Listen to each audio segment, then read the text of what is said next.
Hello, Lindsay. This is for you. Sorry it's taken me so long to get to doing this video, but as you can see, my Cajon is now here at the academy. I've been using it for music therapy and stuff like that. But I did want to give you just kind of a quick rundown on how you can approach the Cajon. Okay. Philosophically or rhythmically, you can just think of it like your kit. Just think of it like you're playing kit. You got the same type of note values. You're going to be using same type of rudiments, but you're transposing it, using that word inappropriately, but you're transposing it to the Cajon from the kit. Okay. So first thing I wanted to demonstrate with this hand drum is there's 3 different sounds you can get out of any hand drum. You got bass, tone, and slap. So with your bass, you want to try to keep a flat palm. You're striking the center of the drum, trying to get that, and this is, you can see, completely out of tune and totally wrinkled. So it's not going to give you a great example of that, but just watching visually, and then with your muscle memory of how to approach it. So your bass, your tone, and then your slap. So with the slap, and that takes a little bit, it's kind of like hitting your hand hard against a hard table. It's kind of like, got to be careful with it. Kind of like doing a power stroke within your sticks. But you've got the bass, and then the tone you're doing basically from this part of your hand, right where your fingers fold. So you're kind of getting just your fingers on it, and that's your tone sound. That's your tone, bass. It's not going to work on this because it's out of tune, but tone and then slap. So that's kind of your 3 different sounds. So then when you're playing, you can use that in your right and your left hand. So you can do different types of rhythms like that, but I'm not showing you on this drum. I'm showing you on the Cajon. But I wanted to demonstrate, just so you know, that with any type of hand drum, those are your 3 sounds. Now within Cajon, it's a little different because what we're doing is we've got our bass sound in the middle, your tone kind of up here in the middle, and then depending on the design of your Cajon, it might have snares in it. So if you look on the inside or you take it apart, you'll see that there is snare wires. Usually it's on either side or both sides. This one has them on both sides. This is a vinyl.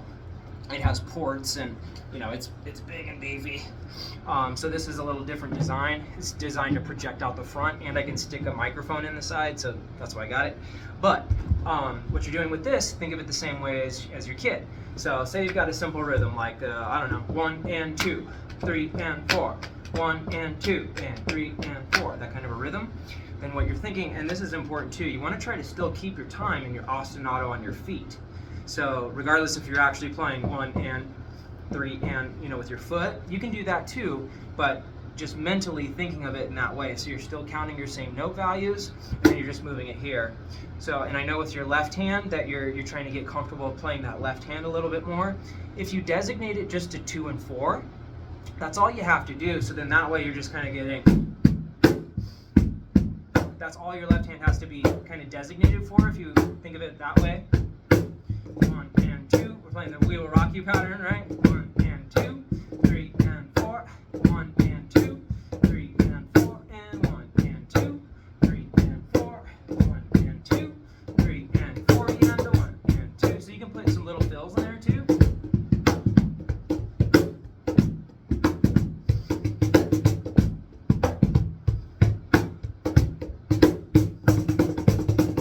So you're still using single strokes. You can use paradiddles.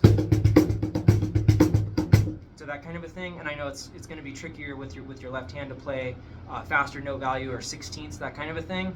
But like I said, if you just designate that for 2 and 4, and then maybe the occasional fill, that kind of thing, well, it's still filling space with even when you're playing it on the Cajon. But just think of kind of getting comfortable with just getting that 1, 2, 3, 4, 1, 2, and then try to keep your time on your feet as if you were playing, bass, hat, bass, hat, bass, hat. A lot of times what I'll do too when I'm playing like worship services, that kind of thing, is I would put a foot tambourine on.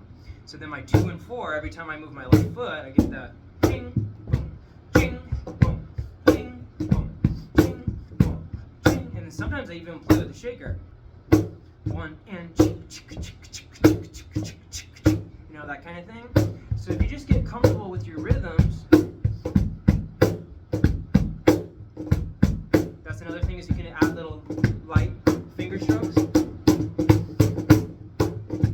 You can do triplets, or know, whatever type of note values you want, but more intricate stuff by just using your fingers.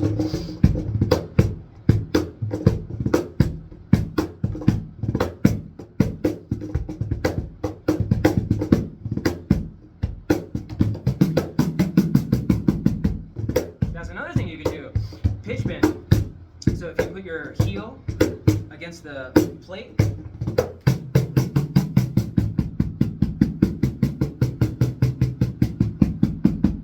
some pitch bends with it too, which is pretty cool. So it kind of takes, you know, a little getting used to of sliding your foot up and down the surface, but you're putting pressure into it at the same time you're moving up and down the surface, the striking surface or the plate, whatever you want to call it. But those are cool too. So then you can kind of make it your own type of rhythm, or add those as your kind of your fill context. Do some pitch bends in there, single strokes, that kind of thing. So just get comfortable with, you know, using your rudiments, but still just practice on your feet or on your legs, that kind of thing, and with your feet. So then you're keeping your time. 1, 2, 3, 4. 1 and 2, 3 and 4. 1 and 2, 3 and 4. 1 and 2, 3 and 4. 1 and 2, 3 and 4 and 1 and 2, 3 and 4. 1 and 2 and 3 and 4 and 1 and 2, 3 and 4. 1 and 2 and a 3 and a 4 and a 1, 2, 3, 4. 1 and 2 and 3 and 4 and 1, 2, 3 and 4. 1 and 2 and a 3 and a 4 and a 1. Okay, so you can see it. You can just have fun with it like that too. But at first, I would really try to get comfortable with your left hand playing 2 and 4. Just play 2 and 4, so that way your right hand doesn't have to do so much work, that kind of thing. And then also just getting comfortable playing with your rudiments on your knees, that kind of thing, when you're sitting there. So just kind of and work with the wrist motion too. So you don't have to use your whole arm. You don't have to pick up your whole arm to hit the drum each time. Don't try to do that. Try to use wrist motion, so that way, you know, you're really just having to flex that muscle and just bend that each time. So it's just like, you know, when you practice with sticks, and at first we're trying to get that wrist motion. You know, some people, you know, put a stick on the other wrist, so that way they're practicing their wrist motion that way. Same idea. So, you know, you're just really using wrist motion, so that'll be a little bit easier for you, more relaxed. And then that way you don't have to think of, oh, okay, I gotta hit it hard every time. And that's the thing too about being mic'd. So if you're mic'd at whatever services you're playing, then you don't have to play nearly as hard, because all of your sound is being projected through the front house system. So if you can do that, that will really save you too. At least just an instrument mic pointed at the front surface, so that way it'll capture, you know, your attack every time you're hitting the drum. But that's kind of the way you can approach it.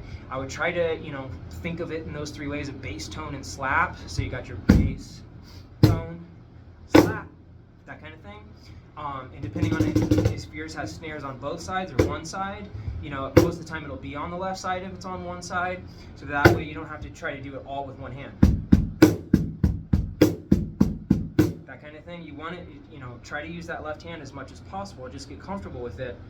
But it's all in that looseness of motion and being relaxed while you're doing it. Okay, just like you built up your left hand playing kit and playing with your left hand on the sticks, you want to try to do the same thing with your left hand and playing hand drums.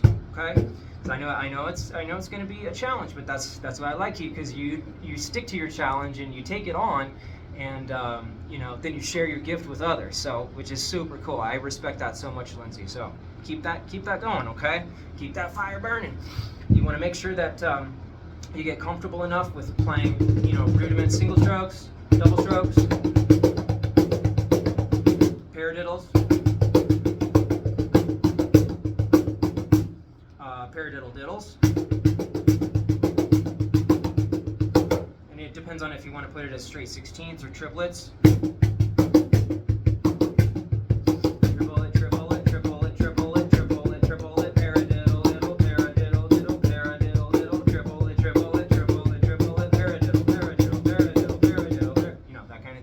So you can do all your different subdivisions, quarter notes, eighth note triplets, 16th note triplets, 32nd notes, 32nd note triplets. I'm not going to talk about 60. You could do 64ths as a roll, you know, that kind of thing. Depends on your tempo too, but just up to 30 seconds if you can try to manage that.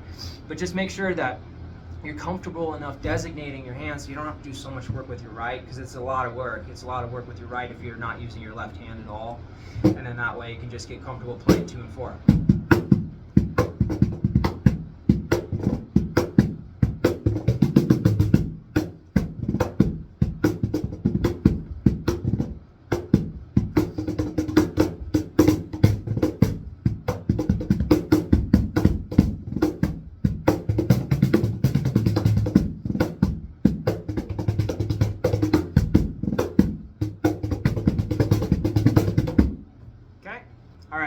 doing well, and hopefully that helps you some too.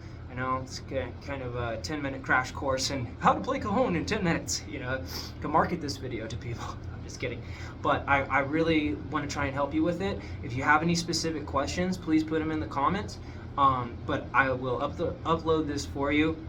And if you need anything in more detail, just let me know, or you're trying to learn a certain rhythm or that kind of thing. But if you just, get comfortable with the different sounds, bass, tone, and slap, designate that left hand to 2 and 4, think of it like you're playing kit, make sure you keep an ostinato on your feet so you've got consistent time, you've buried your pulse, so that way you've got your pulse locked in no matter what you're playing. And then, if you want to start adding things like foot tambourine or that kind of stuff, you can do that too. And then last but not least, rudiments. Then thinking of all your different note values in your rudiments and practicing those within hand context rather than your sticks. So it's literally the same thing. Single strokes, double strokes, paradiddles, right? 16th notes, 32nd notes, that kind of thing. But then you get to have a little bit more fun too with doing some pitch bends. You can do pitch bends by putting your foot into it. And let's see what else. There's something else I was going to say too. Just trying to remind you of all the different things, kind of an overview before I turn the video off. I guess that's it. But and like I said, thinking of it like it's your kid. Thinking of those same type of rhythms. And then just transposing it, again, using that word improperly, to the Cajon, okay? And keep that ostinato on your feet. I promise that's going to help so much. To then you can just designate that, anytime your left foot is kind of stomping on the ground, you're just raising your hand at the same time, or you're getting that wrist motion.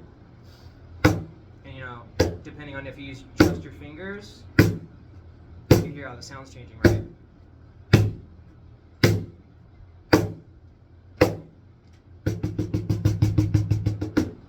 So just depending on your touch, and then using your fingers too.